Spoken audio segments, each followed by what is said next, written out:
ఆశ్చర్యకరమైన దేవుని ప్రశస్త నామములో గడిచిన కాలమంతా సజీవమైన రెక్కల చోటున దేవుడు మనల్ని ఎంతగానో కాచి కాపాడి పెంచి పోషించి బలపరిచి 2024వ సంవత్సర కాలములో గడిచిన 9 మాసములో దేవుడు మనలను అందరినీ కూడా ఆయన రెక్కల చాటున భద్రపరిచి అక్టోబర్ నెల మొదటి పునరుద్ధానపు ఆదివారం వేళ మనం అందరము కూడా ఈ పగటి వేళ దేవుని మందిరములో పాలుపంపులు పొంది ఆరాధనలో పాలుపంపులు పొంది బలారాధనలో కూడా పాలుపంపులు పొంది మరలా ఈ రాత్రి 7 గంటల సమయంలో మనమందరం కూడా ఈ లైవ్ ప్రత్యక్ష ప్రసారంలో పాలుపంపులు పొందడానికి దేవుడు మన పట్ల ఎంతో కృపా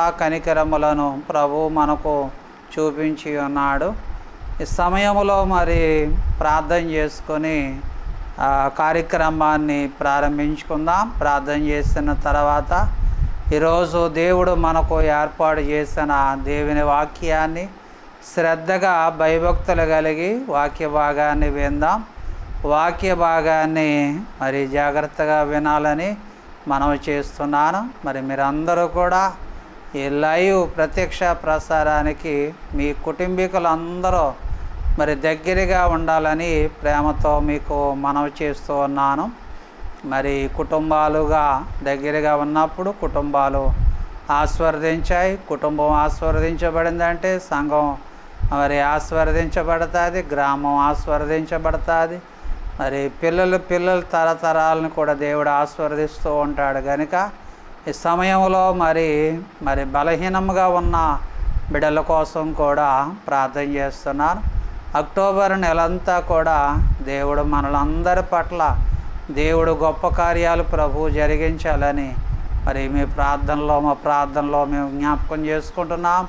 ఈ సమయంలో ప్రార్థన చేసుకొని కార్యక్రమాన్ని ప్రారంభించుకుందాం. ప్రార్థన చేసుకుందాం. ప్రేమ కలిగిన దేవా, దయగల నాయన, గొప్ప దేవుడా, కృప కలిగిన దేవా, పరిశుద్ధుడు అయిన దేవానికి వేలాది వందనాలు, స్తోత్రాలు ప్రభువా. నమ్మదగిన దేవానికి వందనాలు, దయగల నాయన, కృప కలిగిన దేవా నాయన నీకు వందనాలు ప్రభువా. 2024 గడిచిన 9 మాసములో మమ్మల్ని మీరు కాపాడి 10వ నెల అక్టోబర్ నెల ఈ మొదటి ఆదివారం ఈ పునరుద్ధానపు ఆదివారం వేళ ఈ పగటి వేళంతా మందిరములో చేరి ఆరాధనలో పాలుపంపులు పొంది ఈ రాత్రి యూట్యూబ్ ఛానల్లో ఫేస్బుక్లో కూడా ఈ లైవ్ ప్రత్యక్ష ప్రసారాన్ని వీక్షిస్తున్నాం ప్రభువా. అయా నాయన, ఎంతమంది అయితే ఈ కార్యక్రమాన్ని వీక్షిస్తున్నారో వారందరినీ కూడా మీరు దీవించి ఆశీర్వదించి బలపరచండి. బలమైన అద్భుతమైన కార్యాలు ప్రభువా మీరు జరిగించండి. ఇదేనా వాక్య ధ్యానములో మీరు ఉండండి, సహాయం చేయండి. గొప్ప కార్యాలు మీరు జరిగించి నడిపించండి. ఈ సమయంలో చేసిన ప్రార్థనకు ప్రతిఫలం మీరు దయచేయండి. అయా నాయన, అంతకంతకు ఈ పరిచయను మీరు ఆశీర్వదించి బలపరచండి. మహిమా ఘనత మీరే పొందుకోమని యేసు నామములో ప్రార్థించి వేడుకుంటున్నాను తండ్రి. Amen, amen.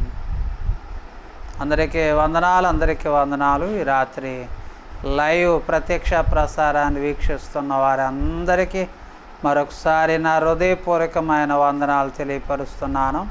ప్రియమైన సహోదరులారా, ఈ రాత్రి లైవ్ ప్రత్యక్ష ప్రసారం కోసం మీరందరూ ప్రార్థన చేయాలి. మా పరిచర్య కోసం, అలాగే మా పరిచర్య కావలసిన అవసరతలన్నిటి కోసం మీ వంతు మీరు సహకరించాలని ప్రేమతో మనవి చేస్తున్నాను. మా ఛానల్ని ఇంకా సబ్స్క్రైబర్ చేయకపోతే సబ్స్క్రైబర్ చేయాలని, ఈ ప్రతి వీడియోను కూడా లైక్ చేయాలని ప్రేమతో మీకు మనవి చేస్తున్నాను. మీ ప్రార్థన అవసరతలు దయతో మాకు తెలియపరచండి. తప్పనిసరిగా ప్రార్థన చేస్తాను. మా గురించి కూడా ప్రార్థన చేయాలని ప్రేమతో మీకు మనవి చేస్తున్నాను. అందరికీ వందనాలు. దేవుడు మిమ్మల్ని అందరినీ సమృద్ధిగా దేవుడు దీవించి ఆశీర్వదించునుగాక. Amen, amen.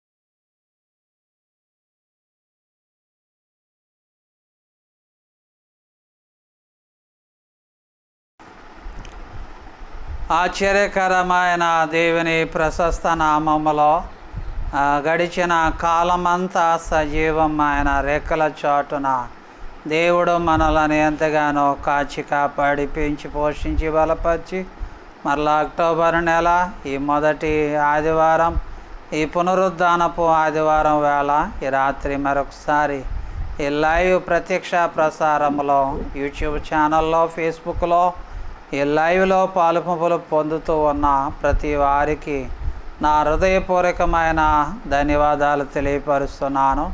మన దేవుడు చాలా గొప్పవాడు. మరి ఈ రాత్రి వేళ దేవుడు మనకు ఏర్పాటు చేసిన వాక్య ధ్యానాన్ని మనం ధ్యానించుకుందాం.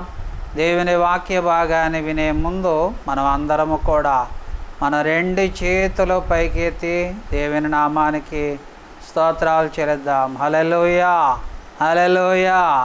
బైబిల్ ఉన్నవారు అందరూ కూడా మరి దినాన దేవుడు మనకు ఏర్పాటు చేస్తున్న దేవుని వాక్యము మరి పరిశుద్ధ గ్రంథము నుంచి, పాత నిబంధన గ్రంథములో నుంచి, ధర్మశాస్త్ర గ్రంథాల్లో నుంచి సంఖ్యాకాండము 23వ అధ్యాయము 20వ వచనములో ఉన్న వాక్య భాగాన్ని చదువుతున్నాను. మరి నాతో కూడా కలిసి మీరందరూ కూడా సంఖ్యాకాండం 23వ అధ్యాయం 20వ వచనాన్ని చదువుతున్నాను. ఇదిగో దీవించమని నాకు సెలవాయను, ఆయన దీవించెను, నేను దానిని మార్చలేను అని సంఖ్యాకాండం 23వ అధ్యాయం 20వ వచనములో చదవబడిన మాటలు మనకెంతో తేటగా దేవుని వాక్య భాగములో మనకు కనబడుతున్నాయి. కనుక ఈ రాత్రి వేళ మరి దేవుని వాక్యాన్ని మనం శ్రద్ధగా దేవుని వాక్యాన్ని విందాం.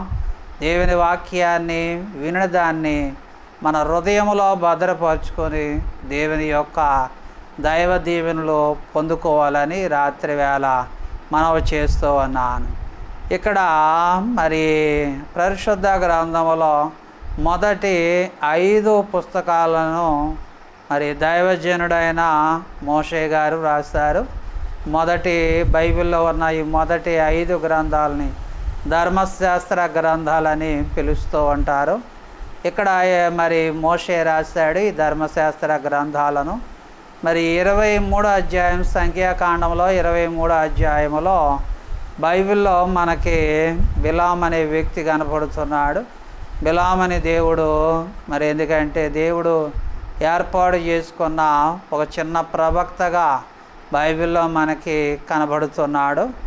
మరి రాజు కూడా కనపడుతూ ఉన్నాడు, బాలాకు రాజు అని బైబిల్లో మనం చూస్తున్నాం.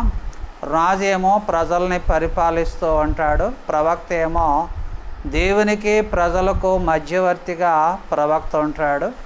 కనుక దేవుడు చెప్పమన్న మాటలన్నీ కూడా మన ఆది పితరులైన ఇజ్రాయేలు ప్రజలకు ప్రవక్త చెప్తూ ఉన్నాడు. అయితే బాలాకు అలాగ చెప్పొద్దు, వేరే విధంగా చెప్పు అని ప్రవక్తకి రాజు సెలవిస్తూ ఉన్నాడు.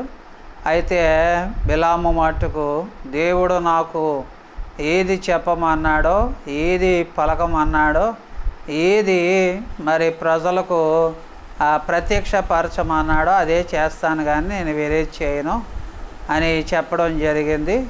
మరి బిలాము మట్టుకు ఇజ్రాయేలు ప్రజలతోటి ఒక చక్కటి మాట, సాక్షాత్తు సృష్టికర్త అయిన దేవుని మరి దేవుడే తన ప్రజల పట్ల ఒక ఉన్నతమైన ఉద్దేశాన్ని కలిగి ఉన్నాడు. కనుక ఆ మంచి ఉద్దేశాన్ని మరి ప్రవక్త అయిన బిలాము దేవుని ప్రజలను ఉద్దేశించి మాట్లాడుతూ ఉన్నట్టుగా బైబిల్లో మనం చూస్తూ ఉన్నాం.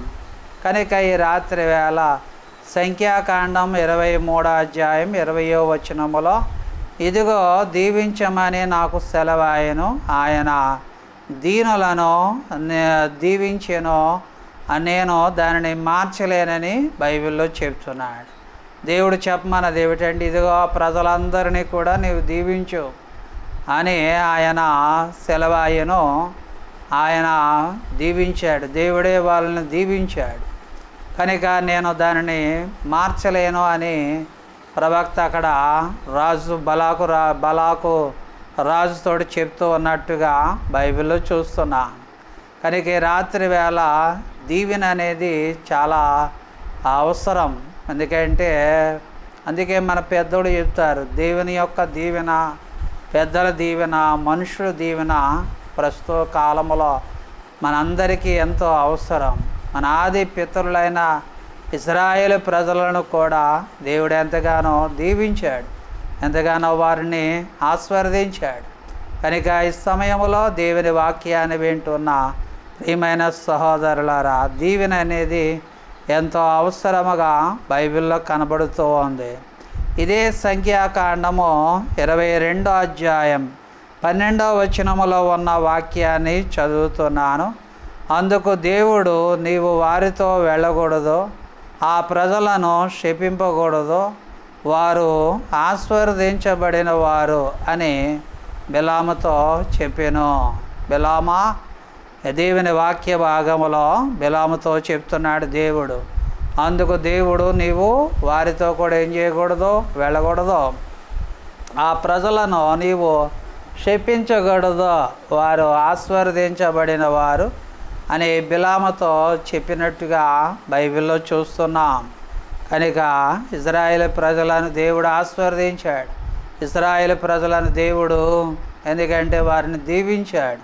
కనుక ఈ రాత్రి వేళ మనం కూడా మరి దేవుని బిడలం కనుక దేవుడు మనల్ని కూడా ఖచ్చితంగా ఆశీర్వదిస్తూ ఉంటాడు. ఖచ్చితంగా మనల్ని కూడా ఏం చేస్తాడంటే దీవిస్తూ ఉంటాడు. కీర్తన భాగములో బైబిల్లో 33వ కీర్తన 11వ వచనములో ఉన్న వాక్యాన్ని చదువుతున్నాను. దేవుని వాక్య భాగములో కీర్తన గ్రంథములో 33వ కీర్తన 11వ వచనం. యెహోవా ఆలోచన సదాకాలము నిలుచును, ఆయన సంకల్పములు తరతరములకు ఉండునని వాక్య భాగములో చెప్తూ ఉన్నాడు. యెహోవా ఆలోచన అంట సదాకాలం నిలిచి ఉంటుంది, ఆయన సంకల్పములంట తరతరములు కూడా ఉండునని వాక్య భాగములో చెప్తూ ఉన్నాడు. కనుక పరిశుద్ధ గ్రంథములో మరి యేసు ప్రభు కూడా తన ప్రజలైన వారి పట్ల ఆయన కూడా ఎంత మంచి ఉద్దేశము కలిగి ఉన్నాడో మరి సువార్త లేఖన భాగంలో బైబిల్లో మనకి కనబడుతూ ఉంది. చదువుతున్నాను. యోహాను సువార్త 10వ అధ్యాయము 27, 28, 29 వచనాలు చదువుతున్నాను. ఆ 3 వచనాల్లో చక్కటి మాటలు బైబిల్లో కనబడుతున్నాయి. దేవుని బిడల పట్ల, దేవుని ప్రజల పట్ల యేసు ప్రభు మహోన్నతమైన ఉద్దేశం బైబిల్లో చాలా తేటగా మనకి కనబడుతూ ఉంది. యోహాను సువార్త 10వ అధ్యాయం 27, 28, 29. నా గొర్రెలు నా స్వరము వినును, నేను వాటిని ఎరుగుదును, అవి నన్ను వెంబడించును, నేను వాటికి నిత్య జీవం ఇచ్చుచున్నాను గనుక అవన్నిటికీ నశింపవు, ఎవడునో వాటిని నా చేతిలో నుండి అపహరింపబడడు. వాటిని నాకు ఇచ్చిన నా తండ్రి అందరికంటే గొప్పవాడు గనుక నా తండ్రి చేతిలో నుండి ఎవడునో వాటిని అపహరింపబడలేడు అని వాక్య భాగములో దేవుని బిడలో, ఎందుకంటే దేవుని యొక్క విశ్వాసుల పట్ల మరి యేసు ప్రభు యొక్క ఉన్నతమైన ఉద్దేశము పరిశుద్ధ గ్రంథములో యోహాను సువార్త 10వ అధ్యాయం 27, 28, 29 వచనాల్లో ఈ మాటలు చాలా స్పష్టముగా సూటిగా బైబిల్లో మనకు కనబడుతున్నాయి. కనుక ఈ రాత్రి దేవుని వాక్యాన్ని వింటున్న ప్రియమైన సహోదరులారా, బిలాముతో దేవుడు ఏం చెప్పాడో అదే ఇశ్రాయేలు ప్రజలకు బోధిస్తూ ఉన్నాడు. రాజైన బలాకు చాలా ఆటంకపరుస్తూ ఉన్నాడు. కానీ ఎందుకంటే యెహోవా వారిని దీవించమని సెలవాయను, ఆయన వారిని దీవించెను. ఎందుకంటే అది నేను మార్చలేను అని సంఖ్యాకాండము 23వ అధ్యాయములో 20వ వచనములో ఆ మాటలు కనబడుతూ ఉన్నాయి. ఇదిగో దీవించమని నాకు సెలవాయను, ఆయన దీవించెను, నేను దానిని మార్చలేను అని వాక్య భాగంలో చెప్తున్నాడు. కనుక ఈ రాత్రి ఎందుకంటే దీవెన అనేది ప్రతి ఒక్కరికి ఇష్టమే. దేవుడు నన్ను దీవించాలి, నా కుటుంబాన్ని దీవించాలి. ఎలాగైతే మన ఆది పితరులైన ఇశ్రాయేలు ప్రజలను దేవుడు ఎలాగైతే దీవించాడో అలాగే మమ్మల్ని కూడా దీవించాలని ప్రతి ఒక్కరూ కూడా ఆశ కలిగి ఉంటారు. ఎందుకంటే ఆశగల ప్రాణాన్ని ఆయన తృప్తిపరిచే దేవుడుగా బైబిల్లో మనకి కనబడుతూ ఉన్నాడు. కనుక ఈ రాత్రి దేవుని వాక్యాన్ని వింటున్న ప్రియమైన సహోదరులారా, ఎందుకంటే పరిశుద్ధ గ్రంథములో నుంచి కొన్ని మాటలు మనం దేవుని వాక్యాన్నిలో నుంచి మనం ధ్యానించుకుందాం. దేవుడు మనలను దీవించాలంటే మొదటి మాట ద్వితీయోపదేశ కాండము 28వ అధ్యాయం 2వ వచనములో ఉన్న వాక్య భాగాన్ని చదువుతున్నాను. ద్వితీయోపదేశ కాండం 28వ అధ్యాయం 2వ వచనం. నీవు నీ దేవుడైన యెహోవా మాట విని ఎడల ఈ దీవెనలన్నీ కూడా నీ మీదకి వచ్చి నీకు ప్రాప్తించును అని ద్వితీయోపదేశ కాండం 28వ అధ్యాయం 2వ వచనములో ఈ చక్కటి మాట దైవజనుడైన మోషే గారి ద్వారా ఇజ్రాయేల్ ప్రజలకు ఆయన సెలవిస్తున్న మాటలు బైబిల్లో కనబడుతున్నాయి.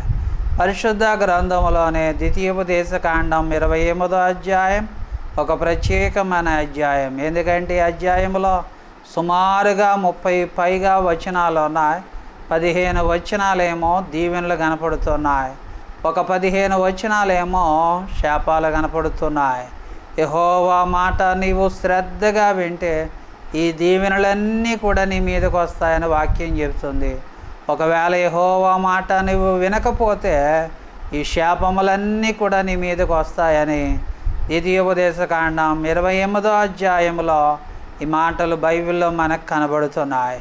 కనుక దేవుని మాట వినాలి. దేవుని వాక్య భాగంలో మరి రాజైన సౌలుతో సమూయేలు చెబుతూ ఉన్నాడు, బలులర్పించుట కంటేనంట యెహోవా మాట వినడం అంట శ్రేష్టమని వాక్య భాగంలో చెబుతున్నాడు. ఆది కాండములో అబ్రహాం అనే భక్తుడు కనపడుతున్నాడు. అబ్రహాముని దేవుడు ఎంతగానో ఆశీర్వదించాడు. ఎందుకంటే సముద్ర దగ్గర ఉన్న ఇసుక రేణువులు అంత విస్తారముగా అబ్రహాముని దేవుడు ఆశీర్వదించినట్టుగా బైబిల్లో చూస్తున్నాం. అబ్రహాము ఆశీర్వదించబడడానికి కారణం ఏంటంటే అబ్రహాము యెహోవా మాట విన్నాడు. ఎందుకంటే ఆ ఊరేదో తెలియదు, ఆ ప్రాంతం ఏదో తెలియదు, ఆ ప్రజలు ఎవరో తెలియదు. ఎరుగని ప్రాంతాలకు యెహోవా సెలవిచ్చిన వెంటనే అబ్రహాము బయలుదేరి వెళ్ళిపోయేవాడు. దేవుని మాట విన్నాడు. అందుకే అబ్రహాముని దేవుడు అంతగా ఆశీర్వదించబడినట్టుగా బైబిల్లో చూస్తున్నాం. కనుక ఈ రాత్రి వేళ దేవుని మాట వినాలి. దేవుని మాట విన్న భక్తులు అందరూ కూడా ఆశీర్వదించబడ్డారు, దీవించబడ్డారు. కనుక ఈ రాత్రి వేళ యెహోవా మాటను నీవు శ్రద్ధగా వింటున్నావా అనేది ఆలోచన చేయాలి.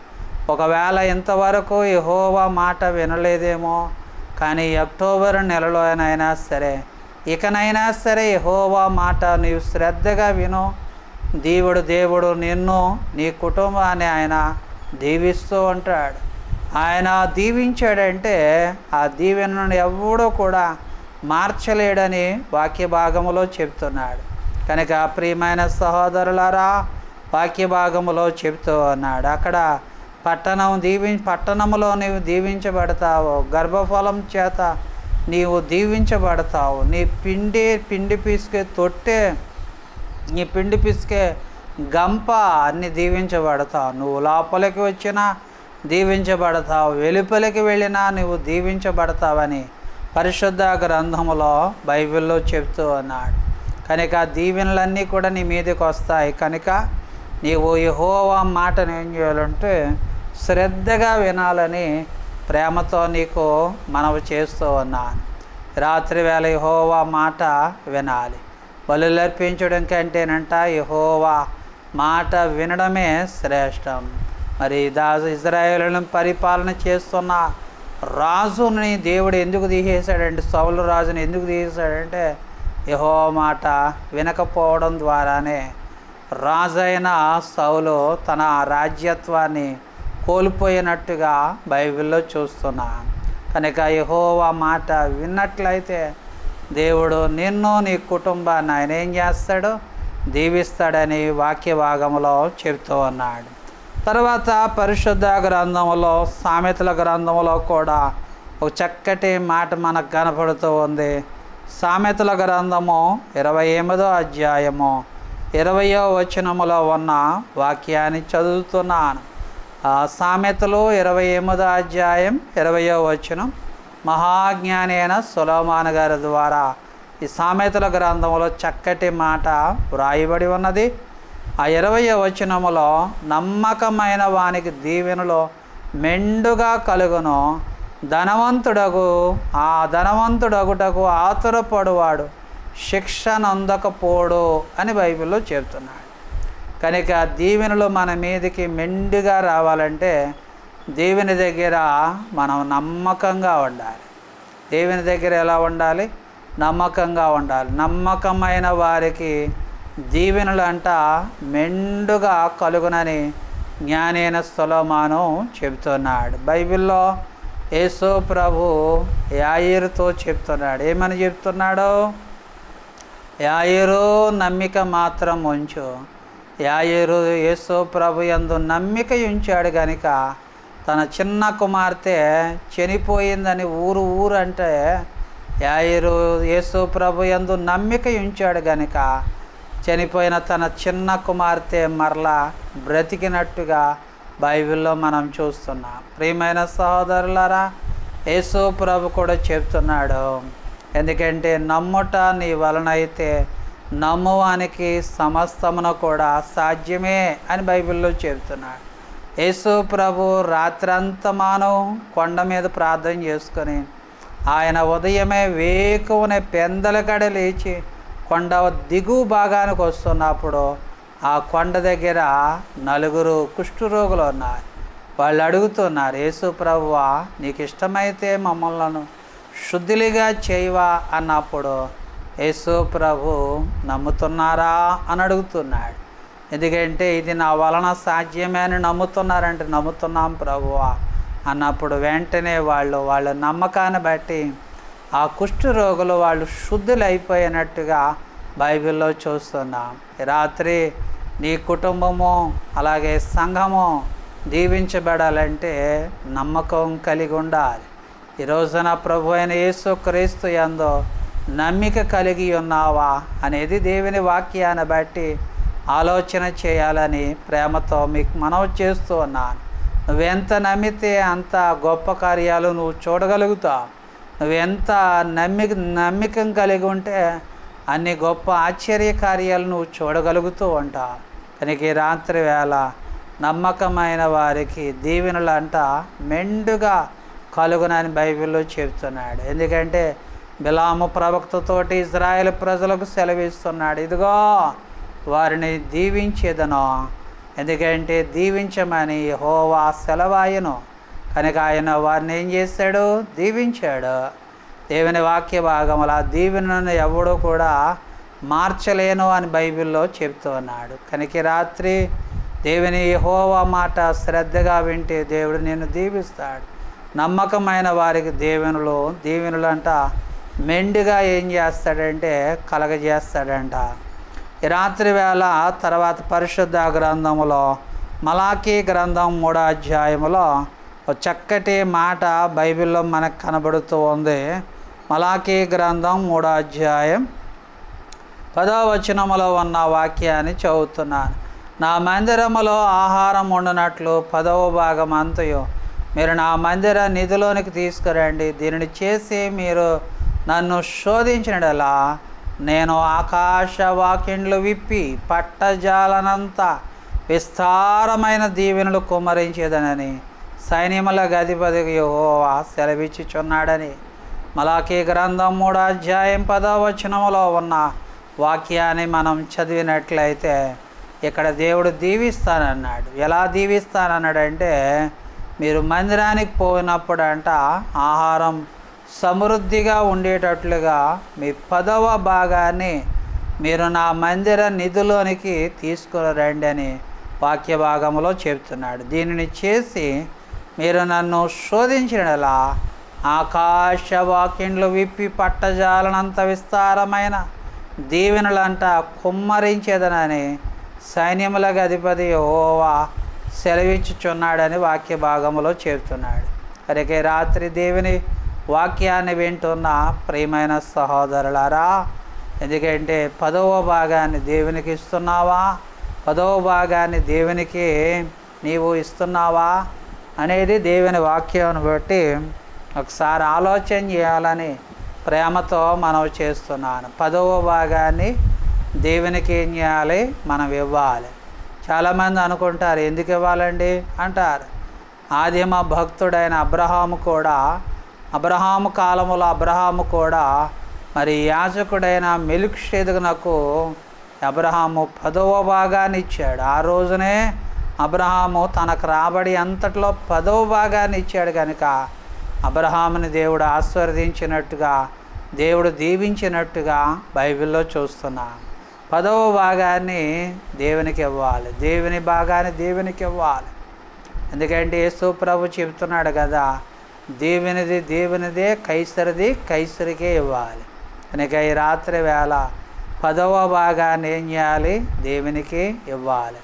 వాక్య భాగంలో 10వ భాగాన్ని గురించి బైబిల్లో చాలా చోట్ల మరి పత్రికల్లో రాయబడి ఉంది. అపోస్తలుడైన పౌలు గారు కూడా సంఘాలకు ఉత్తరాలు రాసేటప్పుడు మీ యజమానులు మీ సేవకులకు యాజకునికి 10వ భాగాన్ని ఇవ్వాలని మరి వాక్య భాగంలో చెప్తున్నాడు.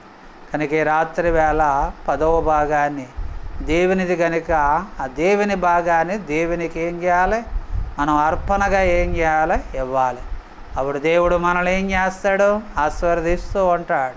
కనుక ఈ రాత్రి వేళ వాక్య భాగంలో చెప్తున్నాడు. తర్వాత పరిశుద్ధ గ్రంథములో మత్తయి సువార్త 6వ అధ్యాయము 33వ వచనములో ఉన్న వాక్యాన్ని చదువుతున్నాను. దేవుని వాక్య భాగంలో మరి మత్తయి సువార్త 6వ అధ్యాయం 33వ వచనం. కాబట్టి మీరు ఆయన రాజ్యమును నీతిని మొదట వెదుకుడి, అప్పుడు అవన్నీ కూడా మీకు అనుగ్రహింపబడునని బైబిల్లో చెప్తున్నాడు. ప్రియమైన సహోదరులారా, మనం దీవించబడాలి. మన మీదకి దీవెనలు మెండుగా రావాలి అంటే, మనము మన కుటుంబం దేవుని చేత దీవించబడాలంటే మొదట ఆయన నీతిని, ఆయన రాజ్యాన్ని మనం ఏం చేయాలంటే వెతకాలి. మనం చేసే పొరపాటు ఏమిటంటే మొదట ఆయనను వెతకం, మొదట ఆయన దగ్గరికి రాం, మొదటిది ఏది కూడా ఆయనకి ఇవ్వం. ఎందుకంటే మనం చేసిన పొరపాటు ద్వారా మనం ఎలా దీవించబడతాం, ఎలాగ ఆశీర్వదించబడతాం. కనుక రాత్రి దేవుని వాక్యాన్ని వింటున్న ప్రియమైన సహోదరులారా, ఎందుకంటే మొదట ఆయన నీతిని, ఆయన రాజ్యాన్ని ఏం చేయాలి, మనం వెతకాలి. బైబిల్లో చెబుతూ ఉన్నాడు, నీతిని రాజ్యాన్ని ఏం చేయాలి, మనం వెతకాలని వాక్య భాగంలో చెబుతూ ఉన్నాడు. కనుక రాత్రి చాలామంది మొదట ఆయన్ని వెతకరు, తర్వాత వెతుకుతూ ఉంటారు. చాలామంది జీవితాల్లో ఆదివారాన్ని దేవుని వెతకరు, ఆదివారం నాడు మిగతా కార్యక్రమాలకి, ఎందుకంటే పుట్టినరోజులు ఫంక్షన్లకి, ఆదివారం నాడే పురులకి దినాలకి వెళుతూ ఉంటారు.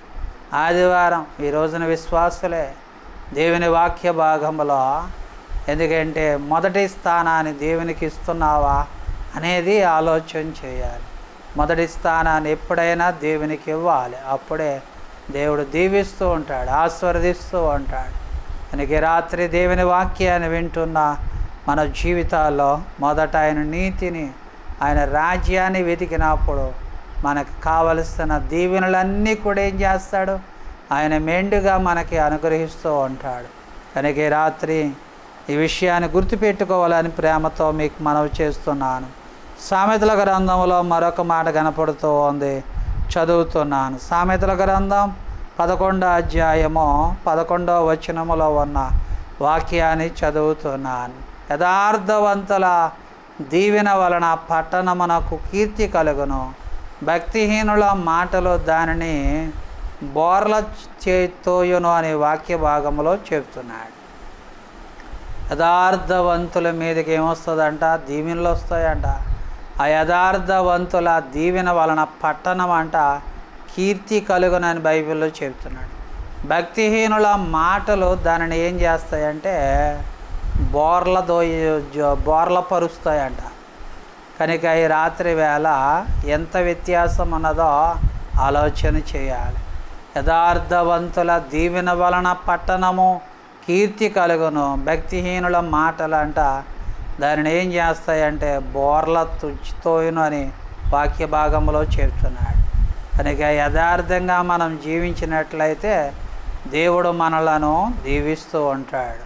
దానికి ఉదాహరణగా యోబు గ్రంథం 1వ అధ్యాయం మొదటి 4 వచనాల్లో యోబు ఊజు దేశములో గొప్పవాడు, తూర్పు దిక్కు అంతటిలో కల్లా గొప్పవాడు. ఊజుదే పట్టణానికి ఒక ఉన్నతమైన భక్తుడైన యోబు.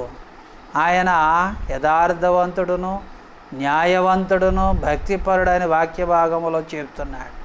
కనుక తన యథార్థతను బట్టే యోబు సమస్తాన్ని కోల్పోయాడు. తిరిగి మరలా ఆయన ఎంతైతే కోల్పోయాడో అంతకు 2 అంతలు మరలా దీవెనను పొందుకున్నట్టుగా బైబిల్లో చూస్తున్నాం. ఎందుకు యోబు జీవితంలో అలా జరిగింది అని ఆలోచన చేస్తే యోబు యథార్థవంతుడిగా దేవుని దృష్టిలో యథార్థవంతుడిగా కనపడ్డాడు. కనుక యోబుని దేవుడు ఎంతగానో ఆశీర్వదించినట్టుగా బైబిల్లో చూస్తున్నాం. ప్రియమైన సహోదరులారా, ఎందుకంటే మన జీవితంలో యథార్థత ఉన్నదా అని ఆలోచన చేయాలి. యథార్థవంతుల దీవెనల వలన పట్టణమునకు కీర్తి కలుగునని బైబిల్లో చెప్తున్నాడు. ప్రియమైన సహోదరులారా, రాత్రి వేళ దేవుని వాక్యాన్ని వింటున్న మన జీవితాల్లో చాలా జాగ్రత్తగా ఆలోచన చేసి మనం దీవించబడాలంటే యథార్థతను ఏనాడు కూడా మనం విడవకూడదు. ఎక్కడ రక్షింపబడ్డామో, ఎక్కడ బాప్తీసం తీసుకున్నామో నీ యథార్థతను, నీ భక్తిని నీవు కాపాడుకోవాలని ప్రభు పేరట మనవి చేస్తున్నాను. నీ యథార్థతను బట్టి దేవుడు నిన్ను దీవిస్తాడని వాక్య భాగంలో చెప్తున్నాడు. పరిశుద్ధ గ్రంథములో ద్వితీయోపదేశ కాండములో కూడా ఒక చక్కటి మాట బైబిల్లో కనబడుతూ ఉంది. ద్వితీయోపదేశ కాండం 33వ అధ్యాయం 16వ వచనములో ఉన్న వాక్యాన్ని చదువుతున్నాను. సంపూర్ణముగా ఫలించి భూమికి కలిగిన శ్రేష్ఠ పదార్థముల వలన యెహోవా అతనిని భూమి మీద దీవించుచు పొదల్లో నుండి వాని కటాక్షము యోసేపు తల మీదికి వచ్చును. తన సహోదరులలో ప్రఖ్యాతి నొందిన వాని నడినెత్తి మీదికి అతనిని అది వచ్చునని వాక్య భాగంలో చెప్తున్నాడు. ఇక్కడ యోసేపు కనబడుతున్నాడు. యోసేపు అనే మాటకి ఫలించుట అర్థం, ఫలించడి కొమ్మ అని అర్థం. యాకోబు కుమారులు 12 మందిలో ఫలించడి కొమ్మగా ఎందుకంటే ఏర్పరచుకున్న కుమారుడు ఎవరంటే యోసేపు. యోసేపు మరి భక్తి గలవాడు, యథార్థవంతుడు, పరిశుద్ధుడు, పాపము లేని వాడు, నీతిమంతుడుగా యోసేపు కనబడుతున్నాడు. అయితే యోసేపుని దేవుడు దీవించడానికి కారణం ఏంటంటే ఆయన సంపూర్ణముగా ఫలించినట్టుగా బైబిల్లో చూస్తున్నాం. యోసేపు జీవితంలో సంపూర్ణత మనకు కనబడుతుంది. ఈ రోజున చాలామంది జీవితాల్లో దీవెనలు రాకపోవడానికి కారణం ఏంటంటే సంపూర్ణంగా ఉండరు. పైకి భక్తిగా కనపడతారు కానీ లోపల వదులుకోవలసినవి కొన్ని ఉంటాయి, పట్టుకోవలసినవి కొన్ని ఉంటాయి. మన వాళ్ళు ఏం చేస్తారంటే పట్టుకోవలసిన ఏమో వదులుకుంటారు, వదులుకోవలసిన ఏమో గట్టిగా పట్టుకుంటారు. కనుక యోహాను సువార్త 15వ అధ్యాయములో వాక్య భాగములో చెప్తున్నాడు. ఎందుకంటే ఫలములు లేని ఆ ఎండిన కొమ్మల్ని ఏం చేయాలంటే తీసివేయాలి. దేవుని వాక్య భాగములో సంపూర్ణంగా ఫలించేటట్లుగా ఉండాలి, సంపూర్ణంగా ఉండాలి బైబిల్లో చెప్తున్నాడు. అందుకే కొన్ని సంఘాల్లో సంపూర్ణ కూడిక అంటారు. ఆ సంపూర్ణ ప్రార్థన కూడిక అసలు ఆ రోజు సంఘంలో ఎవరు రారు. ఎందుకంటే కారణం ఏంటంటే ఈనాడు క్రైస్తవ జీవితాల్లో ఆదివారం రావడమే గొప్ప. ఆదివారమే పెద్ద కనకంగా ఉంటూ ఉంటారు. మిగతా కూడికలు కొంతమందికి అనవసరంగా ఉంటాయి. ఎందుకంటే సంపూర్ణమైన కూడిక. కారణం ఏంటంటే రోజు ఎక్కువ ప్రార్థన చేసుకోవచ్చు, ఎక్కువ పాటలు, ఎక్కువ వాక్యాన్ని వినవచ్చు సంపూర్ణంగా. మరి యేసేపు ఫలించడానికి కారణం ఏంటంటే సంపూర్ణంగా ఫలిస్తూ ఉన్నట్టుగా, తన జీవితంలో సంపూర్ణత కలిగి ఉన్నట్టుగా బైబిల్లో మనం చూస్తున్నాం. ఈ రోజున నువ్వు దీవించబడాలంటే సంపూర్ణంగా ఉండాలి. యోహాను సువార్త 1వ అధ్యాయం. ఎందుకంటే పరిశుద్ధ గ్రంథంలో బైబిల్లో చదివినట్లయితే ఆయన పరిపూర్ణతలో నుండి మనం అందరం కృప వెంబడి కృప పొందితమని పరిశుద్ధ గ్రంథంలో యోహాను సువార్త 1వ అధ్యాయము దేవుని వాక్య భాగంలో బైబిల్లో ఆ మాటలు కనపడుతున్నాయి. దేవుని వాక్య భాగంలో బైబిల్లో కనపడుతూ ఉంది. ఆయన పరిపూర్ణతలో నుండి అంట మనం అందరం కూడా ఏం చేస్తామో దేవుని వాక్య భాగంలో ఆయన సంపూర్ణతలో నుండి మనం అందరం ఏం చేస్తామంటే కృప వెంబడి కృపను పొందితమని బైబిల్లో చెప్తూ ఉన్నాడు. కనుక ఈ దినాన్ని దేవుని వాక్యాన్ని వింటున్న ప్రియమైన సహోదరులారా, దేవుని వాక్యములో ఎందుకంటే సంపూర్ణత కలిగి ఉండాలని ప్రభు పేరట మనవి చేస్తూ ఉన్నాను. పరిశుద్ధ గ్రంథములో దేవుని వాక్య భాగములో సంపూర్ణత కలిగి ఉండాలి. అప్పుడే దేవుడు మనల్ని దీవిస్తూ ఉంటాడు, ఆశీర్వదిస్తూ ఉంటాడు. పరిశుద్ధ గ్రంథములో ద్వితీయోపదేశ కాండములో మరొక మాట బైబిల్లో మనకు కనబడుతూ ఉంది. ద్వితీయోపదేశ కాండం 11వ అధ్యాయం 27, 28 వచనాలు వాక్యాన్ని చదువుతున్నాను. నేడు నేను నీకు ఆజ్ఞాపించు నీ దేవుడైన యెహోవా ఆజ్ఞలను మీరు వినినెడలా దీవెనయు, మీరు మీ దేవుడైన యెహోవా ఆజ్ఞలను వినక నేడు నేను మీకు ఆజ్ఞాపించిన మార్గమును విడిచి మీరు ఎరుగని ఇతర దేవతలను అనుసరించినలా శాపము మీకు కలుగును అని పరిశుద్ధ గ్రంథంలో.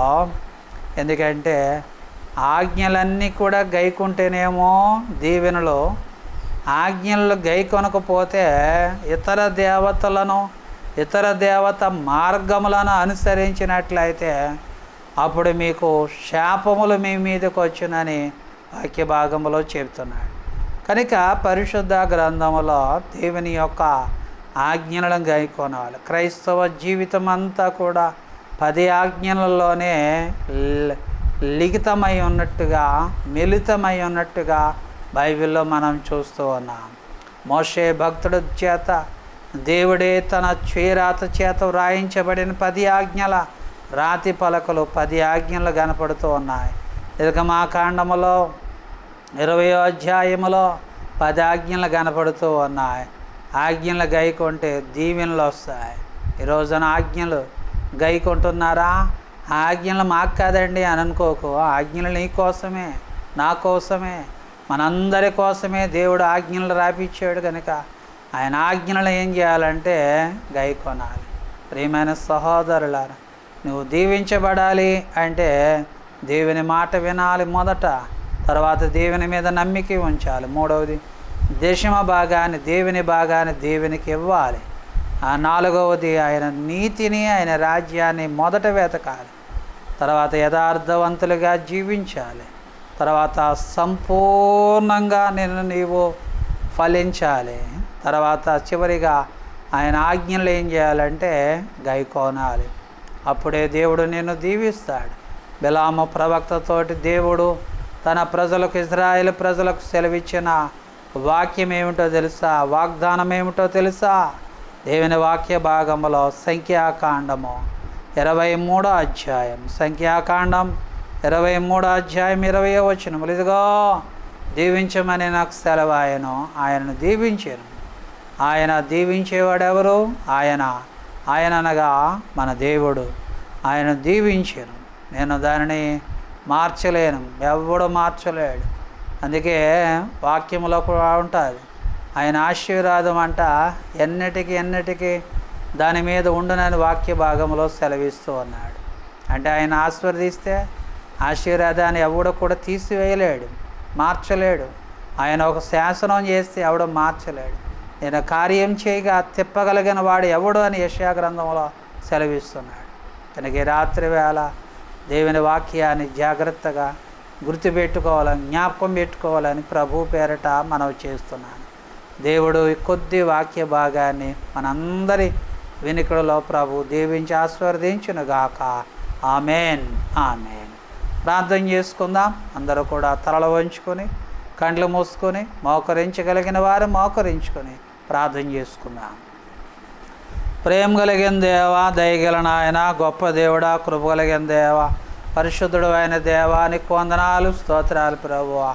గడిచిన కాలమంతా సజీవమైన రెక్కల చోటున మమ్మల్ని మీరు ఎంతగానో కాపాడి ప్రభువా, మరలా ఈ దినాన అక్టోబర్ నెల ఈ మొదటి పునరుద్ధానపు ఆదివారం వేళ అయా నాయన ఈ రాత్రి లైవ్ ప్రత్యక్ష ప్రసారంలో అయా దీవెనల గురించి వాక్యాన్ని విన్నాం. ఆయన ఆదిమ ప్రవక్త అయిన బిలాము ప్రభు ఇజ్రాయేల్ ప్రజలతో చెప్తున్నాడు, ఇదిగో వారిని ఆయన దీవించమని. ఆయన యెహోవా సెలవాయను, ఆయన దీవించను. ఆయన మరి ఆ దీవెనను మార్చలేడని వాక్య భాగములో చెప్తున్నాడు. దీవెన గురించి అనేకమైన నూతనమైన విషయాలు మేము నేర్చుకున్నాం ప్రభువా. రాత్రి వేళ మీ వాక్యాన్ని మా హృదయంలో భద్రపరుచుకుని వాక్యానుసారంగా జీవించడానికి సహాయం చేయండి. మీ బలమైన అద్భుతమైన కార్యాలు మీరు జరిగించండి. రాత్రి వేళ ప్రభువా, ఎవరైతే యూట్యూబ్ ఛానల్లో, ఫేస్బుక్లో లైవ్ ప్రత్యక్ష ప్రసారాన్ని వీక్షిస్తున్నారో వారందరి పట్ల నీ కృప చూపించి సహాయం చేయండి. మీ బలమైన ఉన్నతమైన కార్యాలు మీరు జరిగించి నడిపించండి. మహిమా ఘనత మీరే పొందుకోమని యేసు నామములో ప్రార్థించి వేడుకుంటున్నాను తండ్రి. Amen, amen.